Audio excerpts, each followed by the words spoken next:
धन्यवाद आपका फिर से एकत्रित होने के लिए। आप आराम से बैठ सकती है, ऊपर बैठना चाहे तो ऐसे कोई। अच्छा, फिर से याद दिलाता हूँ, कोई नियम नहीं। आप मेन शरीर को बहुत मुश्किल में डाल के नहीं बैठना है, शरीर को तो हमको भूलना है। इसलिए शरीर को जैसे थोड़े देर के 1-1.5 घंटा पड़ा रहे, हमें अपना काम करने दे, तू अपना काम कर, इस हिसाब से। और ये तो अपना परिवार है, इसमें यहाँ पे क्या है ना, तो इसलिए अगर किसी समय उठना पड़े तो उठ जाए, जब समय हो तब आए, जब जाना पड़े तो चले जाए। कोई आवश्यक फ़ोन लेना हो तो अलग, इतना ही रहे कि दूसरों को विघ्न ना हो, बस इतना सा नियम है ना। बाकी जो जीवन में ये चालू खटखट में, चालू झंझट में काम करना है तो करना तो कर पड़ेगा, संभालना तो पड़ेगा। इसलिए नो वरीज, कोई स्ट्रेस लेके ना है, ये आराम से आनंद, हाँ आनंद उत्सव है बिल्कुल।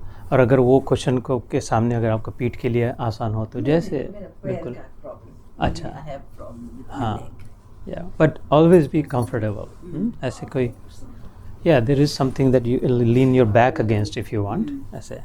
तो ये आप अपने भी ध्यान में रखें, औरों को भी बताएं कि कम से कम इन सत्रों में बहुत ज़्यादा तकलीफ़ लेने की आवश्यकता नहीं है फिर, है ना। आराम से बैठे। तो पिछली बार हमने भगवद गीता की भूमिका बनाई थी, कॉन्टेक्स्ट जिसे कहते कि क्या है गीता, क्या है, क्यों है, हमें क्या करना है। थोड़ा जोर से बोलूं। तो आप नज़दीक भी आ सकती है दीदी, ऐसी कोई बात नहीं, अगर सुनाई नहीं दे रहा हो तो। ओके ओके ठीक है, ऐसे ही बना रहे मैंने कहा अगर आपको स्पीकर चाहिए तो नहीं, अगर जब आप लोगों को दुविधा होने लगेगी तो फिर तब करेंगे, लेकिन अभी तो सुनाई दे रहा है ना यार।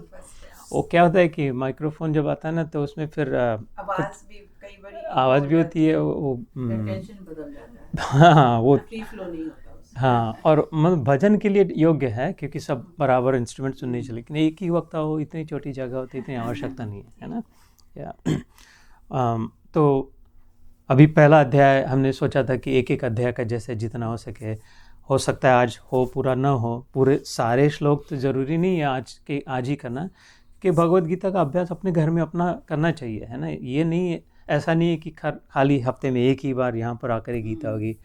सच्चाई तो यह है कि अपना रोज़ अपना अभ्यास करना चाहिए। 1 श्लोक 2 श्लोक, ये गीता के अंत में 18वें अध्याय में भगवान खुद कहते हैं कि अरे ये जो ज्ञान बताया ये अनायास निकल गया, ये पहले किसी को नहीं बोला था मैंने, और ये बस तेरे कारण से तू है सामने तो निकल गया। तो इसका जो भी मनन करेगा, चिंतन करेगा, पठन करेगा, 1 श्लोक भी पढ़ेगा, भगवान कहते हैं रोज़, तो भी इतनी यात्रा आगे चली जाएगी। और ये मेरा अपना भी अनुभव और कईयों का अनुभव है ना। तो मेरा उद्देश्य ये नहीं है कि गीता के श्लोक याद हो जाए, कंठस्थ हो जाए, वो तो आपकी मर्ज़ी, अगर आप करना चाहते तो अवश्य करें। हाँ, बीच बीच में श्लोक कहेंगे, जैसे पिछली बार कहा था, क्योंकि ये देववाणी है तो इसका प्रभाव तो होता ही है, हम समझे ना समझे, लेकिन इसमें सामर्थ्य तो अपना सामर्थ्य लेके आती है ना। It's not up to us. लेकिन I think what we decided last time was सारांश क्या है, व्हाट इज़ इन इट। तो इसलिए मैं आज एक थोड़ा अलग से इस सत्र के लिए प्रयोग करना चाहता हूँ। एक गाई हुई गीता मिली है, जिनमें से गिने चुने श्लोक हर अध्याय में से। मैं नहीं गाने वाला, डरे नहीं तो भाग जाएंगे, लेकिन मैं यहाँ पर नहीं तो लेकिन उसमें वो बराबर उन्होंने ऐसे जो मूवमेंट है उन अध्याय में, उन श्लोकों से।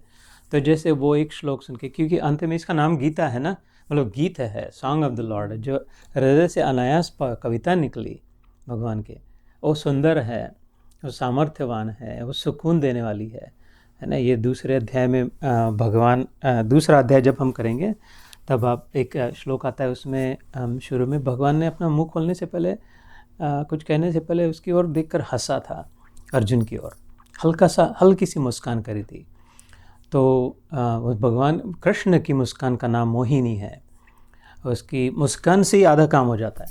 कोई अगर बहुत दर्द में हो, बहुत परेशान हो, तो अगर भगवान की मुस्कान की ओर भी देखे तो आधा, या गुरु की मुस्कान की ओर देखे तो आधा काम ऐसे ही लगने लगता है, भरोसा आने लगता है कि नहीं काम ठीक हो जाएगा, है ना। तो ऐसे ही ये मुस्कान से निकली हुई गीता है। तो वैसे भी गीत अगर किसी ने किया हो तो ये वनराज भाटिया करके एक संगीतकार है, बहुत ही बड़े टैलेंटेड गिफ्टेड उन्होंने किए। तो मैं सोच रहा था this is as an experiment, प्रयोग करके देखते पहली बार, अगर नहीं अच्छा लगा तो हम लोग we can go back to I can read in ऐसे।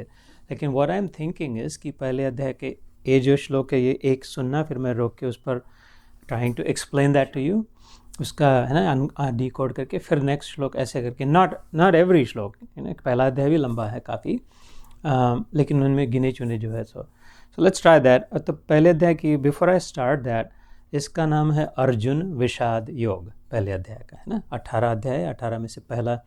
तो प्रारंभ जो होता है वो विषाद से होता है गीता का। इसमें संकेत है कि जीवन का भी जो प्रारंभ होता है, जब अध्यात्म का जो प्रारंभ होता है, आध्यात्मिक जब हम दिशा में जाते हैं, कुछ ना कुछ जीवन में नेगेटिविटी आती है, कुछ ना कुछ बुरा अनुभव होता है, कुछ ना कुछ अनिष्ट जब होता है कि अरे ऐसा नहीं होना चाहिए था, ये बहुत दुख हो रहा है, ये गलत हो गया, अब मैं क्या करूं, बहुत नुकसान हो गया, ऐसे कैसे हो गया, भगवान ऐसे कैसे करने देंगे, मेरे साथ तो गुरु है, ये क्यों हो गया, है ना। जो भी जिसके साथ जो भी हम सबों के साथ हुआ है, कोई नोबडी स्पेयर्ड ना, बुद्ध देव ने कहा था, है ना, किसी कोई छूटा नहीं है। तो यहाँ गीता में भी आता है, अलग अलग अनुभव है। तो ऐसा जब आता है तब मेरी अपनी कहानी ऐसी ही है कि गीता की और क्यों मुड़े, तो जीवन में घोर दुख आया था जब एकदम कि ऐसे कि अब क्या करें, ये तो हम ये ह्यूमनली नॉट पॉसिबल, मानव के लिए संभव नहीं है कि मैं इस प्रॉब्लम को कैसे सॉल्व करूं। मैंने क्रिएट भी नहीं किया, लेकिन I have to solve it, but I don't know how to solve it. उस समय से धीरे धीरे गीता की ओर, तो एक मतलब मेरी दृष्टि से इसमें संकेत भी है कि विषाद जब आए, पिछली बार मैंने समझाया था, विष मतलब पॉइजन, आत मतलब अंदर, जब अंदर में पॉइजन हो जाए, नेगेटिविटी का पॉइजन, भय का पॉइजन, ईर्ष्या का पॉइजन, कुछ चिंता का पॉइजन, सबसे बड़ा पॉइजन तो चिंता का होता है ना।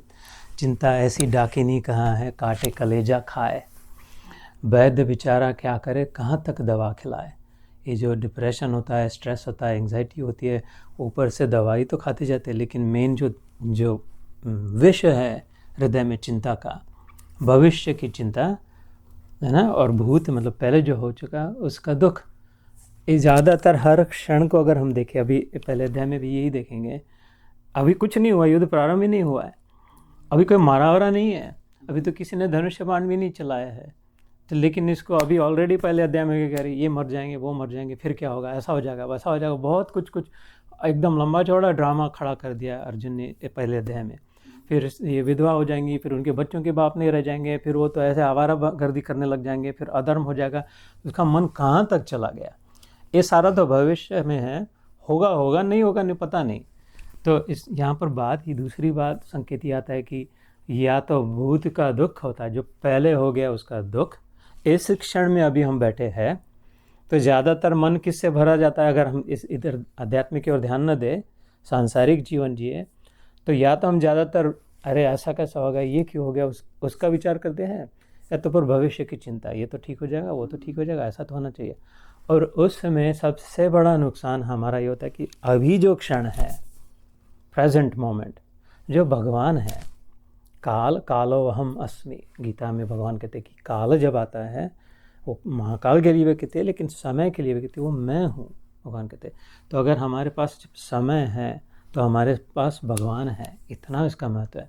लेकिन हमारा ध्यान नहीं है ना, मुसीबत इतनी, भगवान तो आते हैं चले जाते हैं, हर सांस में आते हैं, तभी तो हम जीवित हैं, हर सांस में आए चले गए, लेकिन ध्यान नहीं दे रहे, इसलिए तो चले गए, फिर से आए, फिर से चले गए। इसलिए ये गीता अंत में हमें वहाँ तक ले जाती है कि इस क्षण में अगर हम जी सके, अगेन बुद्ध देव का प्राइमरी जैन जो कहते हैं, जैन की साधना करते हैं, उसमें Buddha focusing on the present moment, अभी जो इस क्षण है, क्योंकि अभी के क्षण में न दुख है न चिंता है, ये पक्की बात है, गारंटी है 100%, 100%, एवरी मोमेंट। अभी के क्षण में अगर मैं फोकस कर सकूँ, एकाग्रचित्त हो सकूँ, तो इसमें न दुख है न चिंता है, सारा दुख जो हो गया उसमें है, सारी चिंता जो होगा नहीं होगा पता नहीं उसमें है, इधर कुछ नहीं है, ऐसे है ना। ये वो जैन की जो प्रैक्टिस है, जापानीज, ईस्टर्न, चाइनीज, और ये सिखाते हैं कि इस क्षण पे फिर वो शांत हो जाते हैं, क्योंकि है ना उससे। तो coming back to this first chapter, and again ऐसा हम कोई नियम लेके नहीं बैठे और यहाँ आए कि अभी आज ख़त्म ही करना है, या इतना ही होना है उतना है। लेकिन अगेन अगर आप सबका मिलके ऐसा हो तो we can also do that. कि मेरी नेचुरल स्टाइल ऐसा नहीं है कि रूल्स लेके चले करके, है ना। सो बट डोंट हेजिटेट, संकोच ना करें। अगर आपको अलग कुछ पद्धत हो तो ज़रूर कहें। आप आई कॉल यू माँ, तो आपका आदेश है ना। सो ये तो हो गया विषाद, कि खाली यहाँ पर अर्जुन के मन में विषाद नहीं, हम सभी के मन में विषाद आता ही है, वहीं से प्रारंभ होता है। लेकिन उससे बड़ी बात यह है कि उससे योग की प्राप्ति हो सकती है, होती है। दुख के द्वारा भी, दुख से भी हम उससे बाहर निकल के भगवान से मिलन हो सकता है, अगर सही जगह पे गए तो, है ना। ये सुनेंगे हम गीता में, कहते हैं कि तू बराबर जगह पे आया। नहीं तो अर्जुन इसी बात को, इसी दुख को भीष्म के पास लेके जा सकते थे, द्रोणाचार्य के पास ले जा सकते थे, या अपने भाई, बड़े भाई के पास युधिष्ठिर की, यार मेरे को ये बराबर नहीं लग रहा, न युद्ध से इति गोविंदम, इस अध्याय में श्लोक आएगा कि मेरे को नहीं करना युद्ध, वद्ध करके बैठ गया। और लेकिन वो कहाँ गया, उसने बराबर बुद्धिमानी किया कि भगवान के पास गया, पार्थ ने सारथी के पास गया, पार्थ सारथी के पास। तो अगर हमारी मुसीबत, हमारी चिंताएं, जो भी जीवन में परेशानी है, वो बराबर जगह अगर हम ले जाते हैं तो फिर उसका समाधान हो सकता है, मिल सकता है। भीतर से प्रेरणा होती है, किसी को सपने में होता है, किसी को अंदर में होता है, किसी को ध्यान में पता चलता है ना। तो ये भी ध्यान है, अगर if you go to the right place, right advice, then उसका सोल्यूशन इतना अच्छा निकलता है कि ऐसा जीवन में कई बार अनुभव होता है, पीछे मुड़ के देखते कि अरे तब लगा था बहुत बुरा हुआ, लेकिन अभी तो लग रहा है कि ठीक, अच्छा हुआ मेरे लिए। नाउ आई सी कि उसी में मेरा भला था, अगर वैसा होता तो और कुछ का कुछ हो जाता, है ना।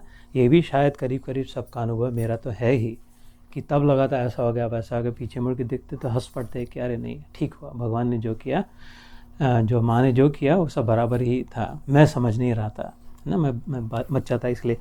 सो अगर हम ऐसा कर पाते हैं तो उसमें योग की प्राप्ति है। ये नाम में ही संकेत है, अर्जुन विषाद योग।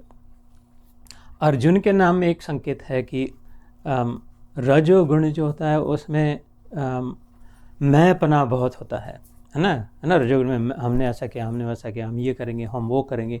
ये बात भी आगे चल के गीता में आएगी, दूसरे किसी अध्याय में।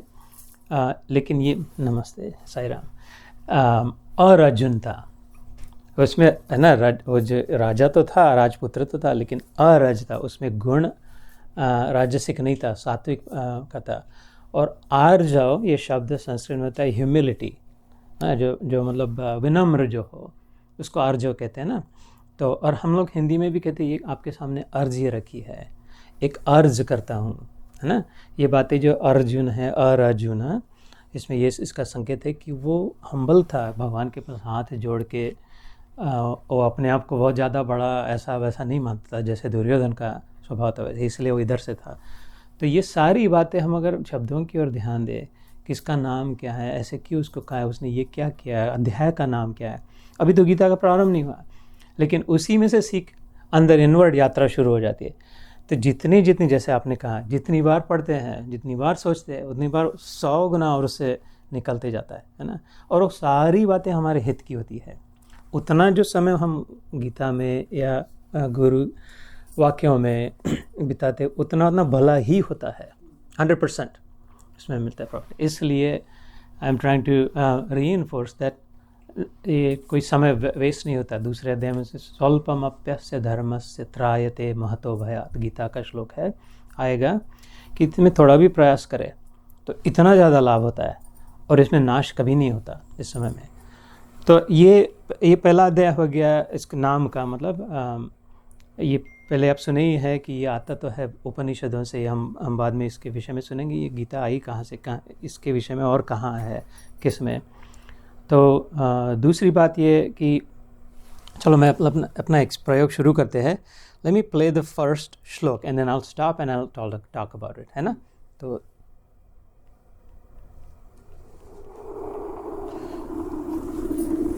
अब ये युद्ध भूमि है ना, तो दोनों ओर सेना है, इधर कौरव है, उधर पांडव है।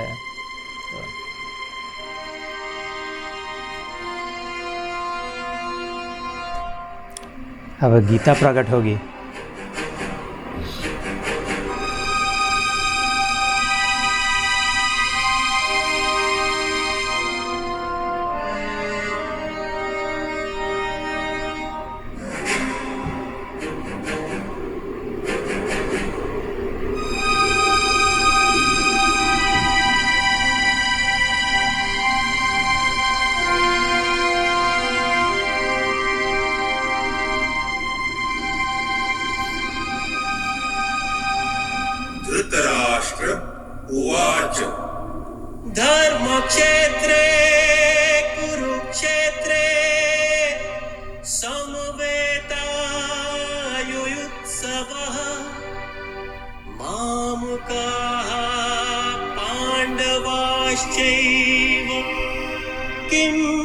अकुर्वत संजय किम अकुर्वत संजय। ये पहला श्लोक भगवद गीता का। ये हर श्लोक के पहले इतना म्यूज़िक ऐसा इतना ज़्यादा नहीं है, लेकिन यहाँ पे ये भूमिका युद्ध के इसलिए उन्होंने किया। तो ये भगवद गीता, आज अभिनंदन सबका। भगवद गीता के पहले अध्याय का पहला श्लोक हमने सुना।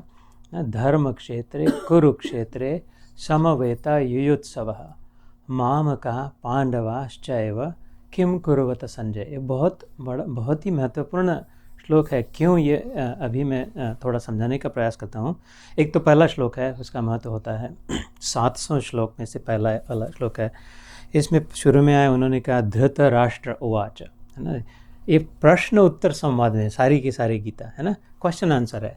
बिल्कुल जैसे हम लोग एक दूसरे से बातें करते हैं, मित्र बात कर रहे हैं और कुछ नहीं इसमें, है ना। इतनी कैजुअल, इतनी लाइट टच है वैसे, लेकिन इतना सीरियस टॉपिक है जीवन मरण का, है ना। तो सहजता से हो सकता है बहुत सीरियसली, बहुत लोडेड, बहुत टेंशन में, बहुत स्ट्रेसफुल में ना हो जाए। अगर बराबर कोई व्यक्ति मिले तो उनके पास अपनी मुसीबत ले जाके लाइट हार्टेड, लाइट टच से ले। सो प्रश्न उत्तर है। इसमें पिछली बार बताया था धृतराष्ट्र और संजय का संवाद है, कृष्ण अर्जुन का संवाद है। कोई ये उसको प्रश्न पूछता है, वो उसको प्रश्न पूछता है, सब एक दूसरे को प्रश्न भी पूछते, उत्तर भी पूछते हैं, है ना। तो नॉर्मल कॉन्वर्सेशन है पहली बात तो धृतराष्ट्र उवाच मतलब बात संस्कृत में कहा, धृतराष्ट्र ने कहा। और क्या पहले कहा, धर्म क्षेत्रे कुरुक्षेत्रे।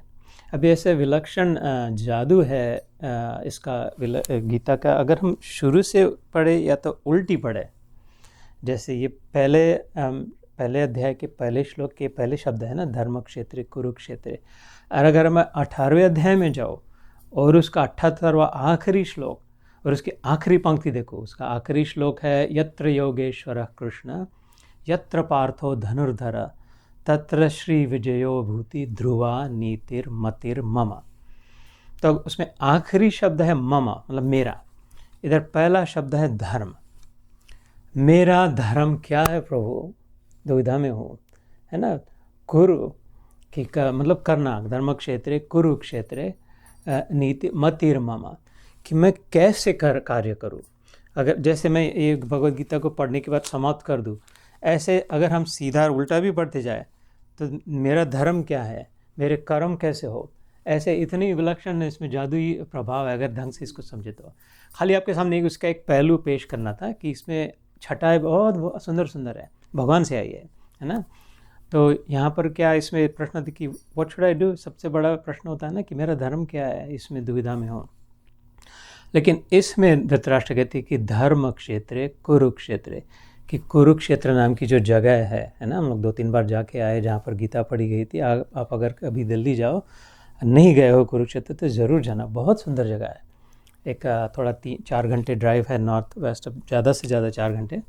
बहुत सुंदर जगह है। वहाँ पर अभी तक उन्होंने वो जगह रखी है जो वृक्ष जिसके नीचे रथ को रोका था, क्योंकि अर्जुन के प्रश्न इतने 2-2.5 घंटे घोड़े को धूप लगेगी, या जो भी, वो पीपल का वृक्ष था, अश्वत्थ था। 15वें अध्याय में उसका उल्लेख आता है भगवद गीता के, अश्वत्थ। तो वो जगह है जहाँ पर सारी जगह भीष्म के कहाँ था ये, तो हो सके तो जाना। वहाँ की मिट्टी भी लगाई माथे पर तो बड़ा पुण्य हो सकता है ना। तो उसका नाम कुरुक्षेत्र, कुरु मतलब करना, कार्य करना, बस संस्कृत में इसका अर्थ होता है। तो यहाँ पर करना, धर्म क्या करना, धर्म युद्ध करना, धर्म की जीत जहाँ पर होती है, धर्म की जीत जहाँ होनी चाहिए। जो बराबर है वो टिका रहे, जो गलत है उसका हनन हो जाए, है ना। तो हमारे जीवन में, सभी के जीवन में हमेशा कुछ ना कुछ युद्ध चलता ही रहता है। गीता में हम जैसे जैसा बढ़ेंगे वो पता चलेगा हमारा शरीर जो है, जिसे हम अभी हम मानते हैं, वो धर्म क्षेत्र है। ये इसलिए मिला है कि इससे धर्म हो, है ना। और हाँ, ये इस शरीर को छोड़ के जो भी है, जितना भी संसार है, वो कुरुक्षेत्र है। अभी मैं घर में था, फिर मैं रास्ते पर था, अभी मैं यहाँ पर आया हूँ, फिर से कहीं रास्ते पे होऊंगा, फिर से घर किसी से। तो जो भी दिन भर में होगा वो मेरे लिए कुरुक्षेत्र ही है, कार्य करने की जगह है। लेकिन वो बदलती जाएगी, लेकिन धर्म जो है, मैं अगर हूँ तो वो एक ही है ना। मैं धर्म मतलब हिंदू धर्म, क्रिश्चियन धर्म, वो वाला धर्म नहीं, अपना सनातन धर्म मतलब ओरिजिनल नेचर, हम जो है बराबर क्या है, वो वाला धर्म। वो ऊपर ऊपर से नियम लगा दिया, ऐसा करना वैसा करना, वो तो अच्छा है, ठीक है, हम सभी करते हैं, लेकिन यहाँ गीता का धर्म वो धर्म नहीं है, उस सबसे ऊपर वाला धर्म है जो सब मानवों के लिए, काला हो, गोरा हो, क्रिश्चियन हो, ईसाई हो, जो भी हो, सबके लिए जो प्रमुख धर्म जो है, प्रेम धर्म जो है ना, वो तो ये संकेत इसमें से एक मिलता है कि मेरा शरीरी धर्म क्षेत्र है, जहाँ पर भी मैं जाता हूँ, इसलिए है हमारे शास्त्र में आता है धर्म अर्थ काम मोक्ष, इसे ना 4 पुरुषार्थ कहे। अर्थ मतलब प्राप्ति, पुरुष शरीर अगर मनुष्य शरीर में अगर आए हैं तो 4 बातें करने के लिए आए हैं। कुत्ता बिल्ली उसके लिए नहीं आते हैं, एक ही मिलता है उसके लिए आता है कि धर्म निभाए अपना और अर्थ प्राप्ति करे, मतलब जो भी जितने भी कामनाएं बाकी थी धर्म अर्थ काम वो पूरी करे उसके लिए, लेकिन पैसा लगता है, ये जो लगता है उसके लिए अर्थ प्राप्ति करे। ये सब जब हो जाए, मन शांत हो जाए, बहुत हो गया, उसके बाद फिर मोक्ष की ओर चले, अब छुट्टी हो जाए, है ना, बहुत हो गया, जब इतना इकट्ठा करके देख लिया, इतना घूम के देख के लिया, ये सब खा पी के देख लिया, पहन के देख लिया, फिर भी शांति नहीं मिल रही है, मुक्ति का अनुभव नहीं हो रहा है, तो फिर उसकी ओर चले। लेकिन देखो उसकी शुरुआत धर्म से है, ऐसे नहीं कहा अर्थ काम धर्म मोक्ष, या मोक्ष के समान ही नहीं है जो अगर हम धर्म में नहीं रहते तो, है ना। तो ये गीता धर्म सिखाएगी कि मेरा धर्म क्या है, मम धर्म, जैसे मैंने बताया था ना आखिरी। सो ये ध्यान में रहे पहले श्लोक से कि ये हम धर्म क्षेत्र है, हमें कहीं कुरुक्षेत्र में जाने की जरूरत नहीं, हमारे अराउंड जो भी है वो कुरुक्षेत्र ही, हम जिसके साथ भी बर्ताव कर रहे हैं उसके साथ धर्म से ही बर्ताव करना है, समझ के कि what is right and what is wrong, सत असत विवेक बुद्धि जैसे शास्त्र में कहा है। We know in our heart what is right, everybody knows कि बराबर क्या है गलत क्या है, लेकिन हम कभी स्वार्थ से प्रेरित होकर कि जानते हुए भी वो थोड़ा सा कनी मार के ये कर लेते हैं, इसको छिपा के वो कर देते हैं, ये भूल जाते कि यार ये तो धर्म क्षेत्र है, इससे तो खाली जो बराबर है वो करने के लिए तब मेरी मुक्ति होगी उसके बाद ही, है ना। तो ये पहली सीख देती है। दूसरा इस श्लोक में दूसरी बात ये थी कि धर्म क्षेत्र कुरुक्षेत्र समवेता युयुत्सव, समवेता मतलब इकट्ठा हुए है, युयुत्सव युद्ध के भावना से। तो ये जो धृतराष्ट्र जो अंधा राजा था, जो स्वार्थी था, जो मोह में फंस गया था, अपने बेटे के दुर्योधन को ही मिले, ये जैसे मानो युद्ध को उत्सव मान रहा है, इसको अब पहले से लग रहा है कि ये तो अपने वाले ही जीतने वाले हैं, दुर्योधन की जीत होगी, सेलिब्रेशन होगा, है ना, युयुत्सव। उसमें भावना है कि युद्ध का उत्सव जो है जिसमें अंत में अपनी विक्ट्री होगी। ये जो इकट्ठा हुए हैं, कौन इकट्ठा हुए है, इस श्लोक की दूसरी पंक्ति में माम का पांडवाश्चैव, मतलब मेरे वाले, माम का मतलब मेरे बच्चे, और वो छोटे वाले के, वो उसके दूसरे के, इसका सगा भाई था पंडु, छोटा भाई, है ना, धृतराष्ट्र का। लेकिन इसके मन में भावना क्या है कि वो तो, लेकिन वो मेरे नहीं है ना, वो दूसरे के है कि माम का पांडवाश्चैव, मतलब दोनों में किम कुर्वत संजय, ये क्या कर रहा है जरा बताना। तो ये पहला प्रश्न रूप में पहला श्लोक हमने सुना पहले अध्याय का। तो इसमें दूसरा संकेत ये होता है कि जैसे मैंने सीधा और उल्टा कहा था, धर्म क्षेत्र कुरुक्षेत्र समवेता युयुत्सव, और उस श्लोक में क्या कि कहा था कि यत्र योगेश्वर कृष्ण यत्र पार्थो धनुर्धर, आखिरी श्लोक गीता का, तत्र श्री विजयो भूति ध्रुवा नीतिर्मतिर्मम। तो यहाँ पर जो इकट्ठा हुए, अधर्म में जो इकट्ठे हुए, इनके सामने क्या है, युद्ध है, और उधर में जो इकट्ठा है उनके सामने क्या है, श्री मतलब सौंदर्य, विभूति है, ध्रुवा नीति से है। तो यहाँ कौन इकट्ठा हुए, इसमें भावना क्या है, ऐसा क्यों है कि इधर वालों में ये, उधर वालों में वो है। इधर भावना है कि ये मेरे वाले और उसके वाले है, उधर क्या है, यत्र योगेश्वर कृष्ण यत्र पार्थो धनुर्धर, जहाँ पर कृष्ण है और जहाँ पर उसका भक्ति भाव से, सखा भाव से कृष्ण है। तो अर्थात जहाँ पर यह भेदभाव होगा, मेरे उसके, मेरा तेरा, तेरा मेरा, तेरा मेरा, मेरा तेरा, वो भजन सुना होगा, यही प्रभु की माया, इससे कौन बच पाया, ऋषियों को, मुनियों को, ज्ञानियों को, जोगियों को इसने सदा नचाया, इससे कौन बच पाया। वो शर्मा बंधु करके 40-50 साल पहला पुराना भजन है।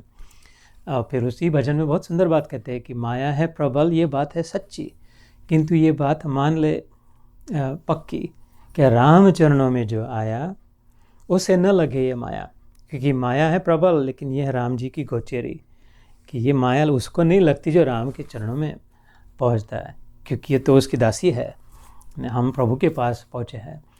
इधर मेरे वाले पंडु वालों में कोई भगवान के लिए स्थान ही नहीं है, इधर, और इधर यत्र योगेश्वर कृष्ण यत्र पार्थो धनुर्धर, उधर श्री विजय विभूति ध्रुवानी तिरमतिर्मम, और यहाँ पर युद्ध की भावना है।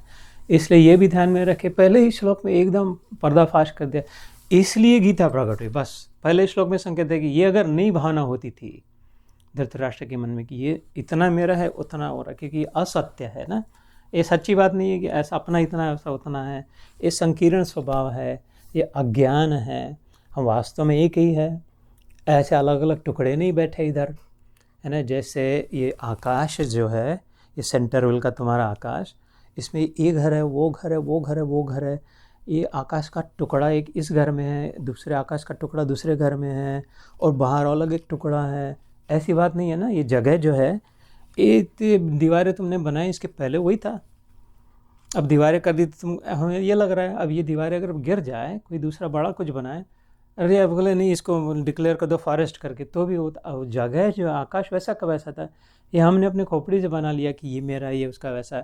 जैसे आकाश सर्वव्याप्त है, ऐसे हम गीता में सुनेंगे 13वें अध्याय में, आत्मा भी सर्वव्याप्त है, एक ही है। हमने अपने आप को इतना सा टुकड़ा मान लिया, इसलिए डर रहे हैं, दुखी हो रहे हैं, घबरा जाते हैं, अपना अपना चाहते हैं, बना के रखना चाहते हैं। जब ज्ञान उपस्थित है कि अरे मैं तो अखंड हूँ, शिवोहम हूँ, है ना, सच्चिदानंद हो, एक हूँ, तब ये सब भावनाएं छूट जाती है। तो गीता का प्रभाव ये है, आज से प्रारंभ हुई यात्रा अंत में हमें भी वहाँ तक ले जाएगी, श्री विजय विभूति, और अपना धर्म पता चलेगा। तो जैसे, लेकिन इसके मन में एकदम भेदभाव आ गया, मेरे वाले पांडु वाले, इसलिए गीता को प्रकट होना पड़ा कि नहीं ऐसा नहीं है, इसके उल्टा है, एक भगवान है और एक भक्त है, वो दो भी अलग नहीं है, लेकिन वो भगवान नहीं भक्त के रूप में ले लिया ताकि वो प्रेम का वर्धन हो, सौंदर्य बढ़े उसका, उस विषय में, है ना। तो ये पहला श्लोक था, समझ में आया ना ठीक ऐसे। तो हाँ, तो ऐसे हम लोग हर एक श्लोक नहीं करते हैं, इसमें वी विल जंप थ्रू दो सिग्निफिकेंट श्लोक्स ऐसे। तो इस सत्र में we let's try this method, if you like it we will continue this next time, if you don't like it then we will discontinue it, है ना। तो let's hear next shloka, not shloka number 2, whichever one, ये जो वनराज भाटिया करके संगीतकार है उन्होंने जो चुना है। Actually he did speak second श्लोक। पांडवानीकं व्यूढ़ं दुर्योधनस्तदा आचार्यम् उपसंगम्य राजा वचनम् अब्रवीत्। ये दूसरा श्लोक है गीता का, इसमें क्या सादा श्लोक है, इसमें संजय उत्तर दे रहे प्रश्न का कि क्या कर रहे थे। बोले मैंने देख के बता रहा हूँ कि ये पांडवों की सेना को देख करके, दृष्ट्वा तु पांडवानीकम दुर्योधनस्तदा, दुर्योधन अच्छा मैं देख रहा हूँ, तुम्हारे इंटरेस्ट सबसे तो तेरे बेटे में है, इसलिए टेलीविज़न था ना, वो व्यास मुनि ने उसको लिटरली, ये जो जैसे हम डिश लगाते एंटेना लगाते तो वो कैच करती है ना, और थोड़ा एंगल बराबर चेंज करना, अभी नहीं ऐसा नहीं, अब हाँ अब आ गया, बस उसको हिलाना मत कहते, पकड़ के रखना, अब बराबर सब दिख रहा है और सब सुनाई भी दे रहा है। ऐसे ही उसने किया और दुर्योधन पे फोकस करके, अच्छा अभी सब दिखाई दे रहा है वहाँ से, क्योंकि वो टेक्नोलॉजी शायद सुपर पावर से होती होगी कि कुछ साइंटिस्ट थे, व्यास मुनि वॉज अ साइंटिस्ट, है ना, वॉज अ ग्रेट साइंटिस्ट, लेकिन सबके लिए उन्होंने नहीं ओपन कर दी क्योंकि पता चल गया कि अरे सबके हाथ में रिमोट आ जाएंगे तो बिगड़ जाएगी पूरी जनता टीवी में ही चिपक जाएगी, फिर इधर ये सब भूल जाएगी, हो सकता है।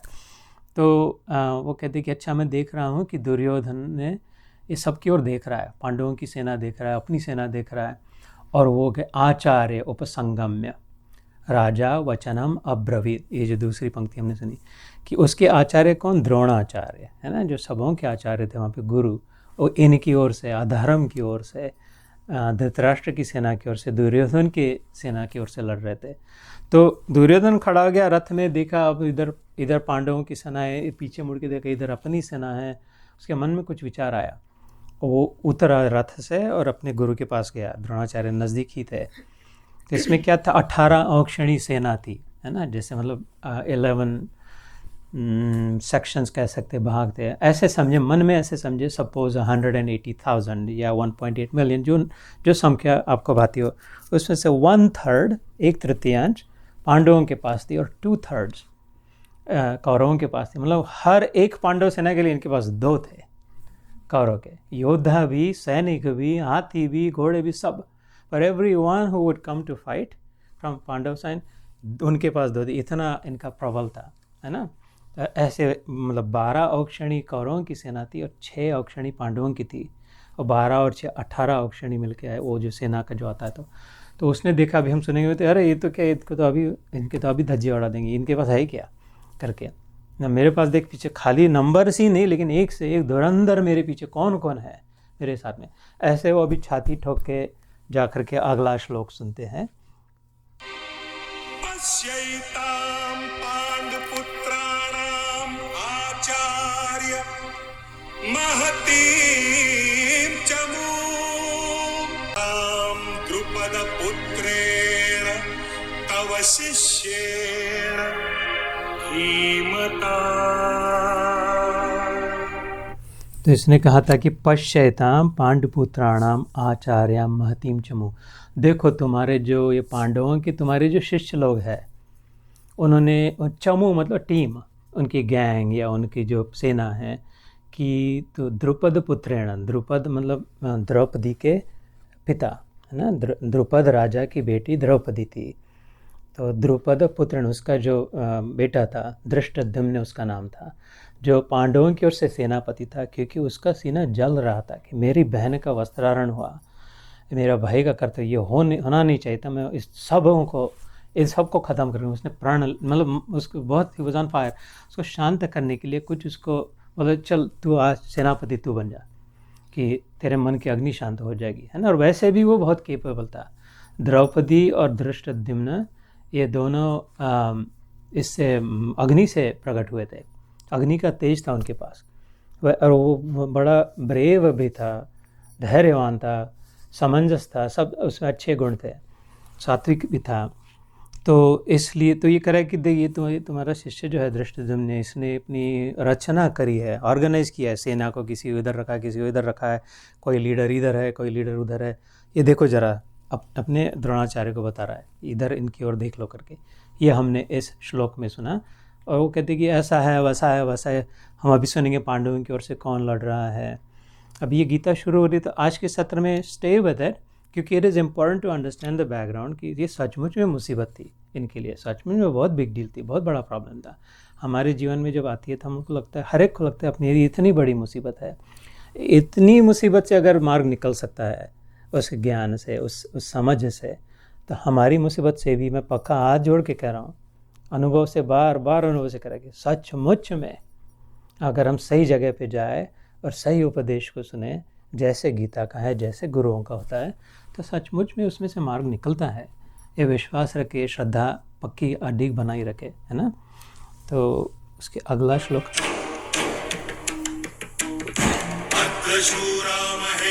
ये 2-3 श्लोक में चलने देता हूँ, फिर रुकता हूँ।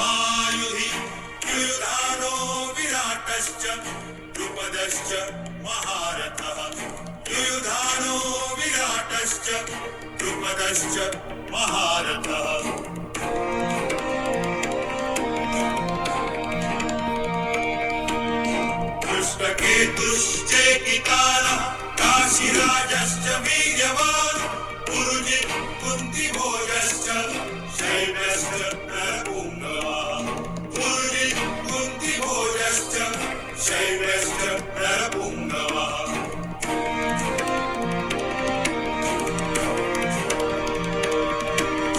युधामन्युश्च विक्रान्त उत्तमौजाश्च वीर्यवान् सौभद्रो द्रौपदेयाश्च सर्व एव महारथाः सौभद्रो द्रौपदेयाश्च सर्व एव महारथाः सर्व एव महारथाः।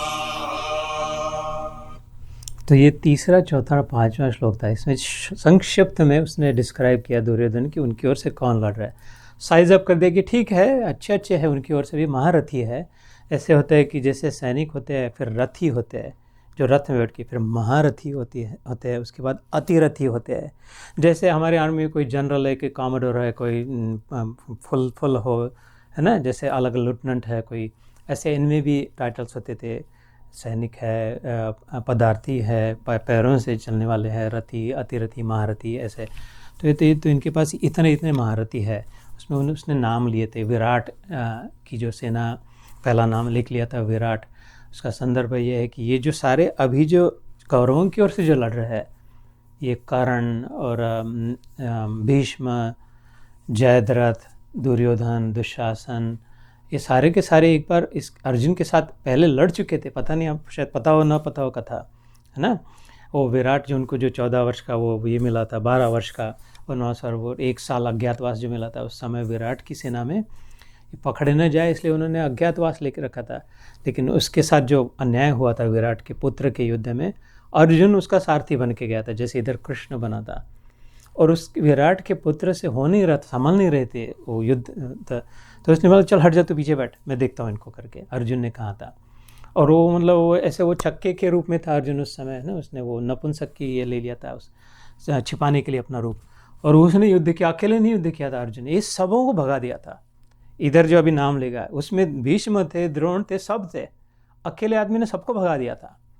इतना सामर्थ्यशाली अर्जुन था, उसके पास इतना था। तो आगे यहाँ पे अभी वो क्यों डर जाता है ना, कि यहाँ पे प्रश्न आता है कि अभी वाई इज ही सेइंग न योद्ध सेति गोविंदम, क्योंकि उस समय खाली भगा देना था और उसने भगा दिया था। इस समय मारना था। इसने कृष्ण ने साफ कह दिया कि या तो तू उनको मारेगा या वो तेरे को मारेंगे, अभी इसमें से कोई पर्याय नहीं है।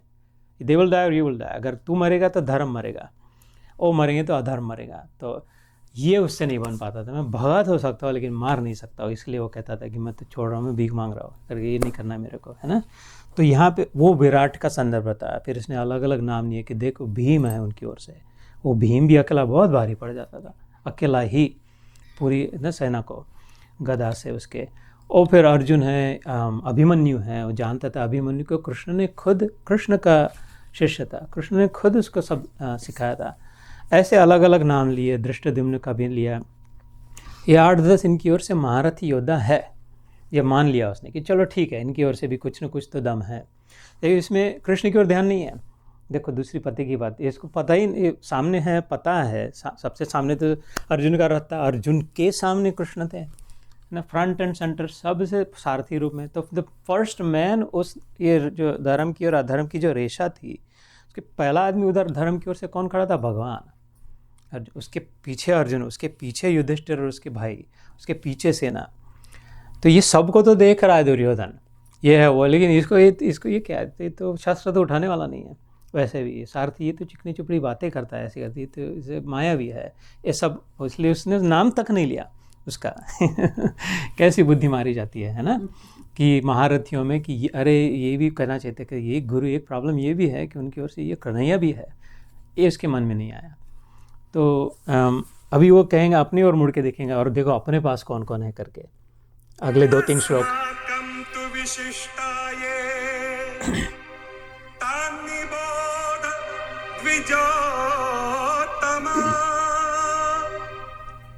नायका मम सैन्यस्य संज्ञार्थं तान् ब्रवीमि ते। अच्छा, अभी उसने ये कहा इस श्लोक में संक्षिप्त में कि अभी अस्माक का मतलब अपना। अभी देख, मैं शॉर्ट में बता दूं अपनी ओर से कितने बड़े बड़े होता है, और तुम ही बताओ गुरुदेव कि अपने को क्या प्रॉब्लम है करके, है ना। ये श्लोक में इतना ही कहा था कि मैं अपनी आर्मी को डिस्क्राइब करता हूँ करके।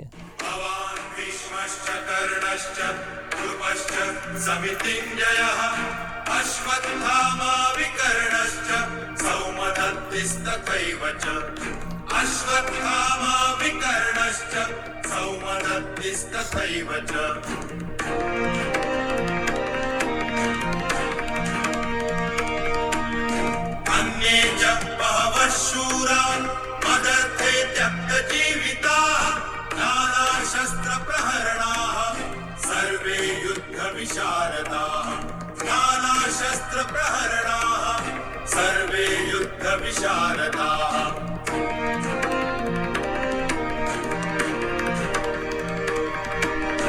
अपर्याप्तं तदस्माकं बलं भीष्माभिरक्षितम् पर्याप्तं त्विदमेतेषां बलं भीमाभिरक्षितम्।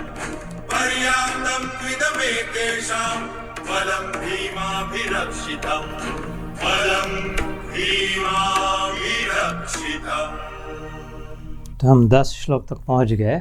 ऐसे इसमें वो मुड़ के क्या कहा कि और अपनी सेना को देखो, भगवान मतलब तुम खुद द्रोणाचार्य को कह रहे जो सबका बाप है, ऐसे मंत्र के सबों को उन्होंने पढ़ाया है। इन सब इस बच्चे थे उनके सब शिष्य। तो गुरु आखिर गुरु होता है। चेला कितना भी बड़ा हो जाए, है ना, ये बात तो हम सब जानते हैं। चेला कितना भी बड़ा हो जाए, गुरु तो आखिर गुरु होता है, सीधी बात है। तो इसलिए कहते कि अपने हमारी ओर से तुम हो, और फिर कहते उसके पश्चात तुम्हारे बगल में भीष्म है, प्रतिज्ञा कर चुके हैं कि मैं हस्तिनापुर की रक्षा करके ही रहूँगा, और उनको इच्छा मरण का वरदान है। एक दिन 10,000 सैनिकों को उन्होंने बिल्कुल उनके संभावना है ख़त्म करने की। और फिर कर्ण है, और भी कर्ण है, अब मैं खुद हूँ, दुशासन है, और अलग अलग से अश्वत्थामा है, द्रोणाचार्य का पुत्र अश्वत्थामा जो था, जो चिरंजीवी है।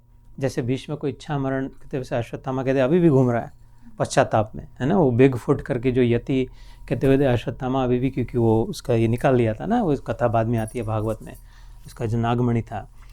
तो अश्वत्थामा का महत्व यह है, इसलिए इतनी जोर देकर उसने अश्वत्थामा का कहा कि द्रोणाचार्य का पुत्र होने के नाते द्रोणाचार्य ने अर्जुन को सबसे ज़्यादा शिक्षा दी तो थी, है ना, क्योंकि वो बहुत थी, उसने मन दिल जीत लिया था गुरु का अपना, और सबों को अच्छा सिखाया। लेकिन फिर भी अर्जुन से एक बात अश्वत्थामा को ज़्यादा सिखाई थी उन्होंने, मोह में आ गए थे कि वो कभी अश्वत्थामा अर्जुन के इतना नहीं हो सका था। तो लेकिन उनको लगा कि अगर समय आ जाए तो इसको मैं कैसे सुपीरियर बनाऊँ अर्जुन से। इसलिए नारायण अस्त्र नाम का एक अस्त्र है जो भगवान विष्णु के नाम से जाना जाता है। और नारायण अस्त्र उसने अर्जुन को नहीं सिखाया था, और वो अश्वत्थामा को ही सिखाया था। और ये अंत में जो ये युद्ध समाप्त होता है, ख़त्म हो गए, कौरव मर गए, हार गए, अश्वत्थामा बचता है, और वो इनके बच्चों पर नारायण अस्त्र चलाता है। ये गीता में नहीं है, भागवत में आता है। वो अलग बड़ी सुंदर कथा है किसी दिन होगी। फिर भगवान कैसे रक्षा करते हैं, उसमें क्या उपदेश देते हैं भीम को, औरों को। उससे फिर परीक्षित का जन्म होता है, जहाँ से फिर भागवत की कथा चलती है ना, वो बड़ी। तो यहाँ पर ऐसे बड़े बड़े योद्धा है। तो ये इसमें एक तो ये पहला श्लोक था। फिर दूसरे कहा कि अन्य च भव शूरा मदर्थे त्यक्त जीविता। ये बड़ा महत्वपूर्ण श्लोक है। इसमें संकेत है कि ऐसे तो कितने हैं, और अन्य जो बहवो ये कतार लगी है, शूर है, मद अर्थे त्यक्त जीव, मेरे लिए जान देने को आया है। मद अर्थे मेरे लिए, मेरे कारण, त्यक्तम त्याग करना, जीविता मतलब ये अनायास इसके, इस सच में ऐसा ही हुआ, अनायास सत्य उसके मुंह से निकल गया। ये सचमुच में मर गए सब के सब जो आए थे ना। उसने बैकग्राउंड में जानता था हो सकता है ये मर जाएंगे, लेकिन उसको उस पर भी गर्व था कि देखो मेरे लिए मरने को आ गया। तो ये बड़ा इंटरेस्टिंग लगता है कि वो जो उसने कह दिया वैसा हुआ भी, क्योंकि सचमुच में मरने के लिए आए थे। और नाना शस्त्र प्रहरण है, एक किसी के पास कोई शस्त्र है, किसी के पास कोई शस्त्र है, किसी के पास नारायण अस्त्र है। इतने डेकोरेटेड है सारे, अपने अपने वेपन लेके है। सर्वे युद्ध विशारदा, दे आर ऑल एक्सपर्ट्स, एक से एक बलशाली और अतिरथी है। ये अपनी ओर से अगर छाती ठोक रहा है ना, ऐसे यहाँ तक आ गए थे। और फिर लास्ट श्लोक जो सुना हमने उसमें कहा था कि अपर्याप्तम, कि अनलिमिटेड है। अपर्याप्त मतलब अनलिमिटेड अपनी सेना, देखो अंत कहाँ तक है दिखाई नहीं देगा। और ऑन टॉप ऑफ दैट अपर्याप्ति, और भीष्म ने उसकी रक्षा की है, बलम भीष्मादि रक्षितम। और ये देखो पर्याप्त है, I can see the end, उनके आगे पहाड़ दिख रहे हैं, मतलब ये एंडलेस नहीं लग रहा है। और वो भीम से रक्षित है। भीम क्या कर, भीम को तो मैं संभालूंगा, दुर्योधन और भीम की 36 का ये था ना, भीम को तो मैं अकेला संभाल लेता हूँ, तो फिर उनकी सेना का कौन रक्षा करेगा। तो कॉन्फिडेंट है, पक्का है उसके मन में 100% कि आज युद्ध समाप्त होगा। ये सारा संजय ने अभी धृतराष्ट्र को बताया कि ये मैं देख रहा हूँ, तुम मेरे को बोल रहे हैं, बताना जरा क्या कर रहे हैं। तो धृतराष्ट्र भी आनंद से फूल गया कि चलो मैं, my son is in control अभी, है ना। क्योंकि सबसे बात कभी भूलना मत अपनी साधना में, सबसे महत्वपूर्ण बात, क्यों कि ऐसा लग रहा है लेकिन वैसा नहीं, कि भगवान की ओर ध्यान नहीं है। इस बात को भूलना मत कि इतना सारा डिस्क्राइब किया, 18 अक्षणी सेना, ये वो सब, नारायण अस्त्र तक की, लेकिन नारायण को ही भूल दिया। कबीर जी कहते हैं नथनी दीनी यार ने सिमरत बारंबार, इधर लगा देने सोने की है, इस पर 18 कैरेट का हीरा है, इतने का मिला, वैसा मिला, ये देख उसने, और वो मेरा यार है, ऐसा है वैसा है, इतने के। नथनी दीनी यार ने सिमरत बारंबार दिया, नाक दियो करतार ने तिसको दियो बिसार। कि ये नथनी तो ठीक है, लेकिन जिसने नाक दिया उसके ऊपर ध्यान नहीं है क्या? उसके सोच, है ना? तो ऐसे ही ये सेना वना देख रहा है, लेकिन जो भगवान नारायण अस्त्र देख रहा है, लेकिन नारायण को नहीं देखा गया। ऐसे हमारे जीवन में कभी ना हो। स्वभाव में पहले हम नारायण को देखें, बाद में फिर है नहीं है, वो सब चिल्लर बातें हैं, लेकिन मेन बात को ना भूले, है ना? ये इसमें संकेत आता है। तो अभी ड्रामेटिक टर्न, अभी अर्जुन हौसला खो बैठे हैं। अभी we are skipping number of shloka, अभी आगे बढ़े।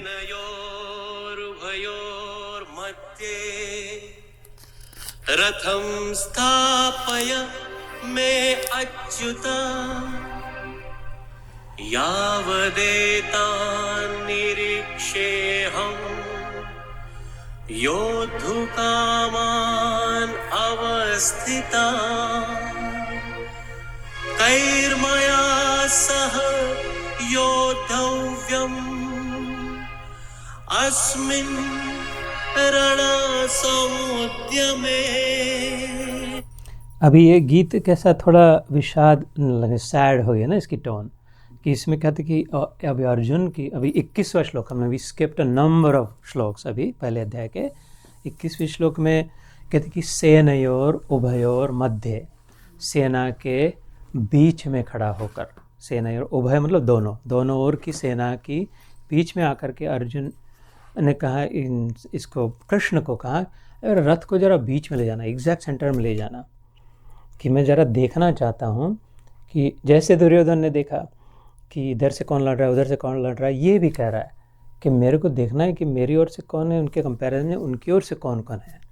थोड़ा स्ट्रैटेजी सोच लेते कि किसको कहाँ रखे, किसको भेजे, कैसे वो जीतना है ना, तो इसलिए तो। लेकिन ये कहते कहते ही थोड़ा सा ऑलरेडी बैठना शुरू हो गया इसका मन, कि अरे यार ये प्रॉब्लम अभी आ ही गया सामने। सेनयोर उभयोर मध्य रथम स्थापय में अच्युत, इसके पहले ही वाक्य में किसका नाम आया? अच्युत कौन है? कृष्ण का नाम है ना? ये पहला अर्जुन ने मुंह खोला, पहला ही वाक्य है। और दुर्योधन अंत तक बकवास किए जा रहा है, एक बार भी नाम नहीं आया, है ना? ये जो अर्जुन है, ये दुर्योधन है, धर्म अधर्म की रथम स्थापय में अच्युत, उसमें मैं अच्युत मतलब मेरे अच्युत ना, मेरे Krishna, my friend, my dear, my beloved, my God, ये जो भी कहते हैं हम लोग, कहते हैं ना, पर्सनलाइज करे भगवान को, गुरु को। ऐसा नहीं रखे कि वो कहीं आश्रम में है, लेक्चर देते हैं, टीवी पे देखते हैं, सत्संग करते हैं, पंडाल में बैठे हैं, गुरु हो तो या भगवान हो तो मंदिर में हैं, उधर जाएंगे तब मिलेंगे भगवान, तीर्थ यात्रा अयोध्या में राम है, ऐसा न रखे। उसको एकदम झपकी मार के अपना बनाए। वो दूसरों के हो ना हो, लाखों करोड़ों के, लेकिन मेरे तो है ही, मेरे भगवान, अपना बनाए, पर्सनलाइज करे। जैसे अपने पिता होते हैं, अगर अपने पिता पर अगर प्रेम होता है, it's my dad, what do you mean, he is my dad, I have to. या तो अपना बेटा हो तो नहीं, I am stressing out because he is my daughter, he is my son, she is my daughter, माँ करके, जैसे इधर उसके उल्टा भगवान को अपना बनाए। इसलिए यहाँ पे भी बोला कि रथम स्थापय मैं अच्युत, है ना? तो ये भी ध्यान में रखे, दोनों में जो फ़र्क है कि मैं देख यावदेतान् निरीक्ष्येऽहं युधा कामान् अवस्थितान् कैर्मया सह योद्धव्यम अस्मिन् रण समुद्र में। ये रणभूमि में, रण मतलब भिड़ जाने, मेरे साथ भिड़ जाने के लिए कौन कौन इकट्ठा हुए, ये जरा मैं देख तो लूँ करके, है ना? So we are going towards the end of this first chapter. अभी वो देख रहा है सामने सामने कौन कौन है, और इसकी एटीट्यूड एकदम उल्टी दिखेंगे हम। दुर्योधन एक्साइटेड है, अभी ये डिप्रेस हो रहा है ना, कि अरे ये बराबर नहीं है, अगर लग रहा है इसको।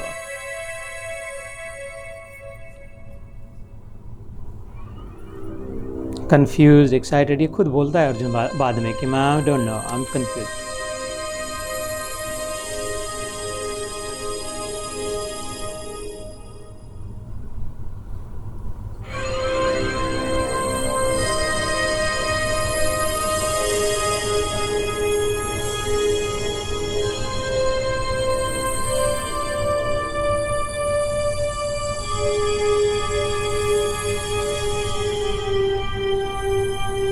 संजय उवाच अब वो उधर मुड़ के देख रहा है, इधर क्या है? तत्र पश्यत् स्थितान् पार्थ पितॄन् अथ पितामहान्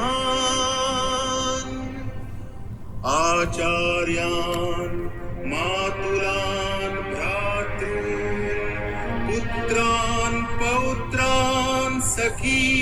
तथा श्वशुरान् सुहृदश्चैव सेनयोरुभयोरपि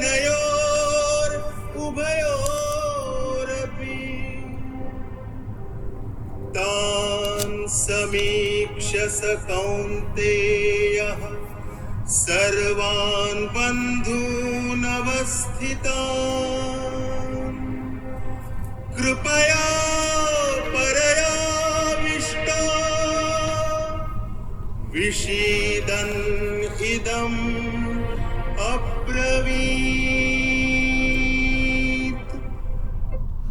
तो ये 25, 26 और 27 श्लोक थे, है ना। So we are now in like the last portion of the first chapter, पहले अध्याय के अंत में, भूमिका में। वो कह के एकदम उसने सामने देखा, अरे सबसे पहले कि तो मेरे दादाजी है भीष्म, उधर मेरे गुरु दिख रहे हैं, मेरे साथ भिड़ने को आ गए। ये तो मेरा चचेरा भाई है, ये सारे मेरे भाई है। ये मामा है, उसका मामा भी उधर से था, कुछ कारण था, कर्ण का जो सारथी बना था, है ना। ये तो मामा है, ये चाचा है, ये तो हम लोग साथ में खेले हैं बचपन से, चाइल्डहुड फ्रेंड्स स्पेशल होते हैं। अभी व्हाट्सएप ग्रुप कितने बनते हैं चाइल्डहुड फ्रेंड्स के कि स्कूल में थे तो सहेली थी, मित्र थे, और वो कहते हैं सबसे प्यारे होते हैं बचपन के मित्र। ये तो मेरे बचपन के मित्र हैं, हम तो साथ में गुरुकुल में थे, ये गुरु भाई है मेरा अश्वत्थामा जो है। तो ये कैसे, अभी तो उसको एकदम ही मन बैठ रहा है कि I can not do that, ये मेरे पर भिड़ जाए, लेकिन मैं इन पर कैसे हाथ उठाऊँ, मैं अपने दादा पर कैसे हाथ उठाऊँ, थप्पड़ मारना तो छोड़, उसका गला कैसे काटूँ। और गुरु के सामने तो खाली नतमस्तक सूखे बांस की नहीं गिर जाना चाहिए गुरु के आगे, और कुछ नहीं। और इनके सामने मैं अपना सिर तक नहीं उठा के खड़ा रह सकता, तो इन पर मैं शस्त्र कैसे चलाऊँ। ये जो हमने 25, 26, 27 अभी जो श्लोक है, इसमें उसने अलग अलग वर्णन किया कि दिस, तो अभी क्या इसका ये नाम नहीं ले रहा है। दूसरा ये फर्क ध्यान रखना कि दुर्योधन ने जब वर्णन किया तो ये नाम ले रहा था, ये भीम है, ये अर्जुन है ना, ये युधामन्यु है, ये विक्रांत है, और कृष्ण का तो नाम तक नहीं लिया। और अर्जुन का प्रॉब्लम क्या हो गया, ये हमारे लिए संकेत है, ये नाम नहीं ले रहा है, ये रिश्ते ले रहा है। ये मेरे दादा है, ये मेरा मामा है, ये मेरा चाचा है, ये मेरा चचेरा भाई है, ये मौसेरा भाई है, ये मामा है, ये मित्र है, ये गुरु भाई है, ये गुरु है। एक का भी नाम नहीं लिया इसने, सारे रिश्तों नातों में, जिससे मोह कहते हैं ना, ये मोह के धागे जैसे उंगलियों से, तो ऐसे जैसे झूम लाते हैं, है ना, ऐसे मोह के धागों में हम बन जाते हैं और बस अटक जाते हैं उसमें। ऐसे मोह सकल व्याधिन भवशूला, तुलसीदास जी कहते हैं कि सारी व्याधियों का मूल कारण, शूल मतलब मूल कारण, इंटरनल भी हो, स्ट्रेस हो, टेंशन हो, या एक्सटर्नल भी जो हो, कारण मोह से पैदा हो जाता है हमारे, है ना। कभी न छूटे पिंड दुखों से, तुलसीदास जी कहते जब तक ये जाएगा नहीं रोग मोह रूपी, और मोह को खाया उल्टा ज्ञान, मतलब जो है नहीं हमारे वो अपने लगे, और जो अपने है वो अपने नहीं है लगे, और इसमें आसक्ति हो जाए। भगवान अपने हैं तो लेकिन अपना नहीं लग रहा है, थोड़ा दूर लग रहा है। और ये शरीर नाम रूप जिन अपने इर्द गिर्द है, वो अपने वास्तविक में नहीं, कहीं से आए कहीं जा रहे हैं थोड़े समय के लिए साथ में, लेकिन वो चिपक रहे हैं, मेरे हैं करके। ये जब उल्टा हो जाता है तो फिर विषाद निर्माण हो जाता है ना। तो ये रिश्ते में बंध गया ऐसे। तो अभी उसकी स्थिति कैसी होती है, क्यों ये विषाद योग नाम है इसका। अभी ये विष प्रकट होगा अभी के आगे के श्लोकों में, और उसके बाद फिर अध्याय को 1-2 करके विराम हो जाएगा। And then we can look at our reflections, our thoughts also, कि now he is going to just sit down कि I can not do this, ना योधसेति गोविंदम करके, और दुर्योधन छाती ठोक के करा, रेडी, चलो लेट्स गो।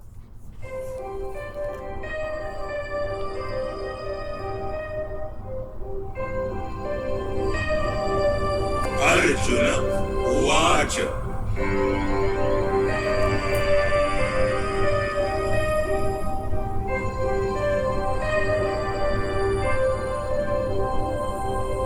दृष्ट्वेमं स्वजनं कृष्ण युयुत्सु समुपस्थितं सीदन्ति मम गात्राणि मुखं च परिशुष्यति वेपथुश्च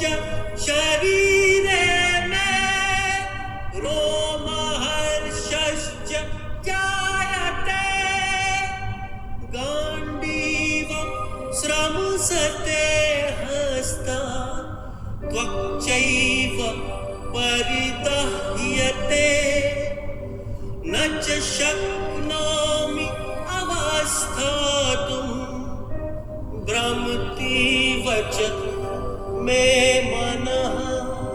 तो ये 28, 29 और 30 तीन श्लोक में अर्जुन कहते हैं, oh my God what is this, ये क्या है, ये कैसे हो सकता है। एकदम उसको झटका बैठेगा, शॉक्ड है। ये जानते थे, जानना और मानना अलग बात होती है, पता तो था, लेकिन सामने जब देखे ना, see I will believe when I see it जैसे कहते हैं ना, अभी तक लग रहा था ये नहीं होगा, शायद टल जाएगा लोग, लेकिन अभी सचमुच में है। तो कह रहा है कि मेरे तो हाथ काँप रहे हैं।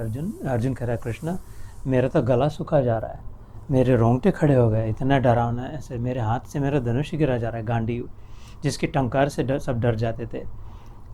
ये तो संभव नहीं है, मेरे मुंह से शब्द तक नहीं निकल रहा है, और बैठने का मन हो रहा है, चक्कर आ रही है, यहाँ तक कह दिया उसने, पासिंग आउट जिसे कहते हैं ना, कि मेरे को चक्कर आ रही है, और वो नीचे आगे पीछे जाके बैठ जाता है रथ में कैसे। तो ये 3 श्लोक, इसलिए मैं इसको थोड़ा सा स्लोली डिलिबरेट कर रहा हूँ कि so we can relate to it, कि हमारे जीवन में ऐसे प्रसंग आए हैं, आते हैं, आ सकते हैं, या तो हमारे नहीं तो हम जिन्हें अपना मानते हैं, अपने बच्चे, अपने परिवार वाले, भाई बहन, अपने मित्र, हमारे सूर्य, उनके जीवन में आते हैं, आ सकते हैं।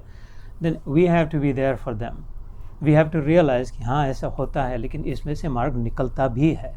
ऐसा नहीं कि डूम्स डे, अब सब एंड हो गया, अब इसके बाद कुछ ठीक नहीं हो सकता, क्योंकि इसके लिए वैसा ही दिन था ये, है ना, इसके बाद कोई भलाई का संभावना नहीं थी। लेकिन अगर भगवान में श्रद्धा उसके साथ रहे तो निकलता है मार्ग, गीता के आधार से, उसके ज्ञान से, ये पक्का करे तो।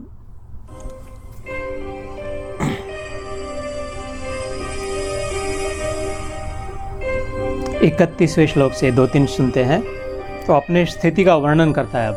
निमित्तानि च पश्यामि विपरीतानि केशव न च श्रेयान् पश्यामि हत्वा स्वजनम् आहवे न काङ्क्षे विजयं कृष्ण न च राज्यं सुखानि च किं नो राज्येन गोविन्द किं भोगैर्जीवितेन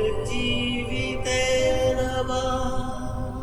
एकदम मायूस हो गया और कहता है कि ये तो मैं सब उल्टा देख रहा हूँ कृष्णा, ये तो निमित्तानि च पश्यामि, पश्यामि मतलब देखना, ये निमित्त से विपरीतानि, तो विपरीत है, जो एग्जैक्टली नहीं होना चाहिए वो हो रहा है।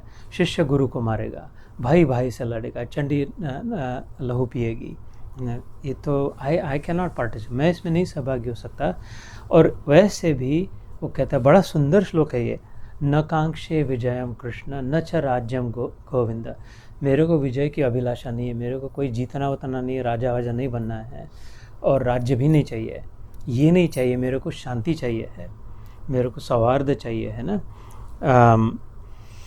तो और प्रश्न मैं करूँगा भी क्या, इनको सबको मार के, किम भोगैर जीवितेन वा, इन सबको मार के राज्य मिल भी जाए तो ये हम एंजॉय कैसे कर सकेंगे जान कर की, और उसके ऐसे जीवन का भी क्या लाभ है। तो इसकी सद विवेक बुद्धि जो जागृत थी ना, अर्जुन की सात्विक आत्मा थे, राजा थे, फिर भी इसके सामने जो सत्य पर कि इसमें क्या आनंद रहेगा, अपने वाले नहीं हो तो इसके मन में क्या विचार, ये तो अपने वाले हैं, पराया नहीं, जैसे धृतराष्ट्र ने कह दिया था कि मेरे और उनके वाले, जो who will be enjoy with. ऐसे ही होता है ना कि वेकेशन पे कोई आज तक अकेला जाता है क्या, रेयरली जाते होगे कोई, लेकिन हम ऐसे जब वेकेशन पे जाते हैं, इंडिया पे जाते हैं, तो ऐसा लगता नहीं अपने साथ अपना बेटा आ जाए, बेटी आ जाए, सहेली तो आ जाए, ऐसा कोई नहीं होता यार I want to get away from you all, मैं अकेला वेकेशन पे जा रही हूँ, 10 दिन के बाद मिलूंगी, कभी कभार होता भी होगा, दिमाग ख़राब हो गया तो, लेकिन उधर साथ में जब ले जाते हैं तो ज़्यादा आनंद होता है ना।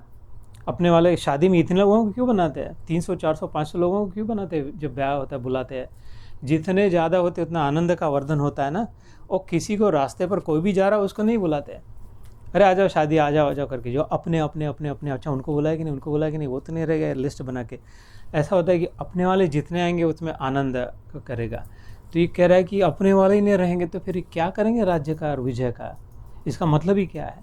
तो इस एक तो मोह में भी है लेकिन अपनत्व की भावना से है ना।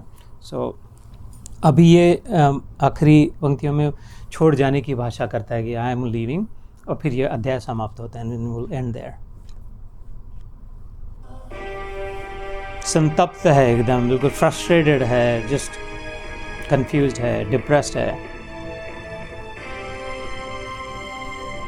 अहोबत महत्पापं कर्तुं व्यवसिता वयं यत् राज्यसुखलोभेन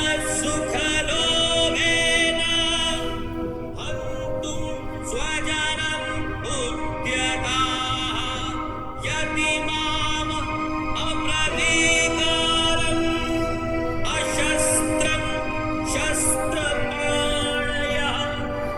धार्तराष्ट्र रणे हन्युः तन्मे क्षेमतरं भवेत् तन्मे क्षेमतरं भवेत्।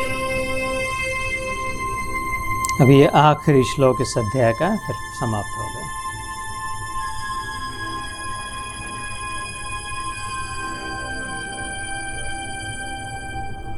संजय उवाच एवम् उक्त्वार्जुनः संख्ये रथोपस्थ उपाविशत् विसृज्य सशरं चापम्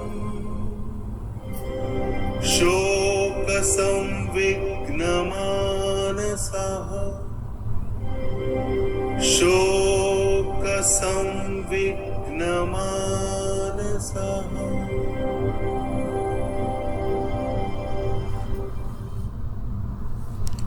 तो यहाँ पर मैं ये दो श्लोक आखिरी की जो थे इसका हिंदी में संवाद पढ़ के सुनाता हूँ, and then will start wrapping up.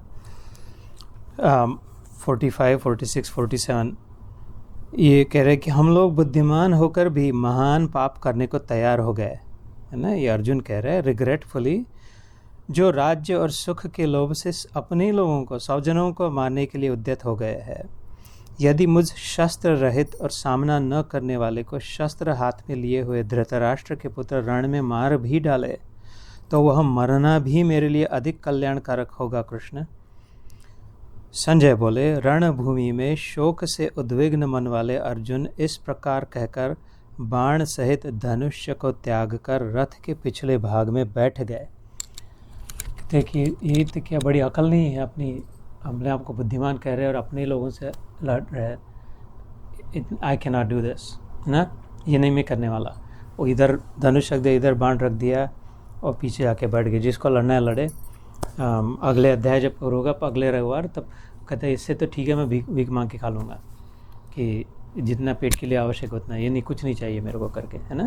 और फिर अभी मुसीबत ये हो जाती है कि पांडवों की ओर से, just to set next time के लिए, पांडवों की ओर से अगर अर्जुन नहीं लड़ेगा तो कौन लड़ेगा। जो मेन एक ही था सबसे ज़्यादा, जिसके भरोसे पे सब आ गए थे। ऑब्वियसली कृष्ण तो था, लेकिन कृष्ण ने कह दिया था मैं शास्त्र नहीं उठाऊंगा करके, तो फिर यहाँ पर युद्ध शुरू होने के पहले ही ख़त्म, अर्जुन बढ़ गया तो हो गया है ना। इसलिए बड़ी मुसीबत आ गई थी। अब ऐसे बैठे हुए मन को उठाना, जैसे हम कभी सैड हो जाते हैं, डिप्रेस हो जाते हैं, मुसीबत में आ जाते हैं, कंफ्यूज जाते हैं। मेरा अपना अनुभव कई बार है, पता नहीं चलता कैसे क्या करें मेरे खुद के विषय में, लेकिन औरों के कितने लोगों के साथ चर्चा होती है इंडिविजुअल काउंसलिंग केस में, कि अभी ये उनको ऐसे ही लगता है जीवन हार चुके हो के अब कुछ नहीं हो सकता करके। ऐसे ही इसका हुआ था, लेकिन वही गीता के माध्यम से वो हृदय फिर से ऊपर उठता है, मन फिर से प्रफुल्लित होता है, हिम्मत फिर से आती है और धर्म धुरंधर फिर से जागृत होकर के युद्ध करते हैं।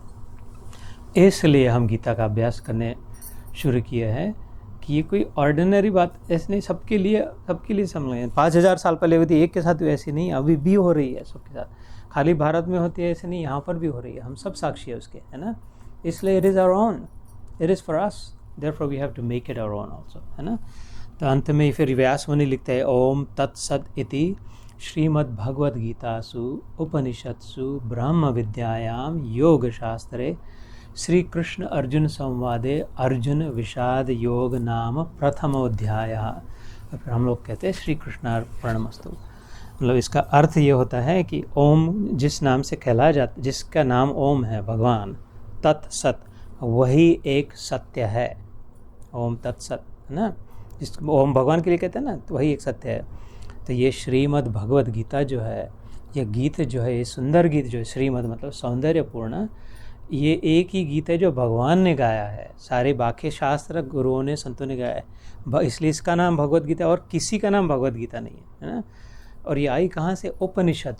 अभी जो मैंने आखिरी पंक्ति पढ़ी, ये उपनिषदों का सार है। उपनिषद वेदों का सार है। वेद अनंत है, अनंत वेदों का सार 108 उपनिषदों में है।